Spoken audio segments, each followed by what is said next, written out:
fakkeenyaatiif afaan hojii dhaaba kana afaan Oromoo sinii ta'eera jiru. Afaan maalii ture dur?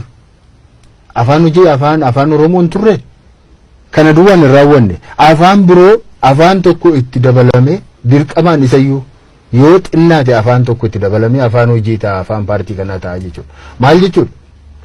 Isa duraan afaan Oromoo qofti akka afaan hojiitti itti fayyadamu amma afaan Oromoo biratti afaan biraatti daballeerraadha. Afaan biraan tokko dirqama isinitti ta'an jechaa jiru. Kan paartii isaanii duwwaa yoo miti utuu paartii isaanii ta'e homaayyuu miti. Paartiin kun boriin jiraata hin dhiisa yoo uummanni yoo sagalee kenneef uummanni yoo waajjira kenneef uummanni yoo tole jedhee walgahii taa'eef uummanni tole jedhee yoo miseensa ta'eef yoo bor sagalee kenneef haa ta'u.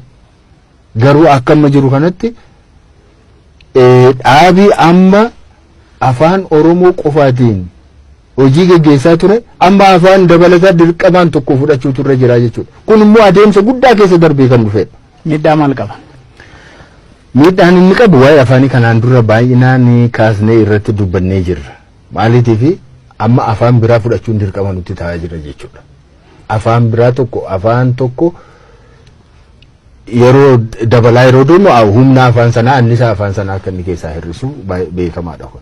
Kanaaf dirqamaatiin amma afaan biraa itti dabalamuun isaa wayi tokkotu Oromoodhaaf mirga tokkotu argama itoo hin taane mirga inni duraan qabu ture tokkotu walakkaatti irraa jetee jechuudha.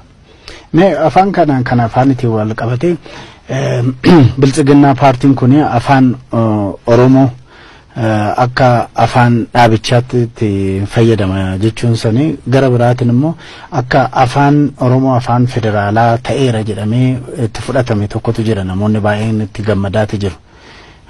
Yaanni boboqqalaa sanarratti maalin? Maal kun waan ifatti taa'eedha. Tokkoffaa kun paartiidha amma wanti ijaaramaa jiru malee mootummaa miti. Paartiidha akka nama jedhutti akka nama hubadhutti amma hubannoo kootitti paartiin kun paartiin ijaaramee jirudha amma ijaaramaa jirudha. Paartii uummanni filate miti. Paartii uummanni beeku miti. Kanaatiif boru uummatatti dhiyaata paartiin kun. Afaan maaliyyuu afaan Fireenchiin fayyadamayyuu jechuudhaaf ni danda'a. Garuu afaan mootummaa federaalaa isa jedhu wajjiniin hidhata hin qabu kun. Inni afaan kanan fayyadamaa dura afaan Oromoo duwwaa nan fayyadaman ture amma garuu afaan Oromoo fi afaan tokko nan fayyadamaa jedheetu gadi ba'ee jechuudha. Karaa biraa ammoo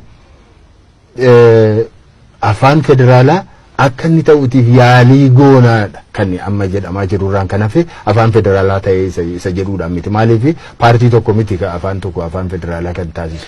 Kanaatiif isaa wajjin hidhata hin qabu. Namoonni akka waan afaan Oromoo afaan federaalaa ta'ee yookaanis immoo taa'aa jiru jedhanii yaadanii utuu gowwoomuudhaa baatanii gaariidha kun gowwoomsaa ijoolleeti.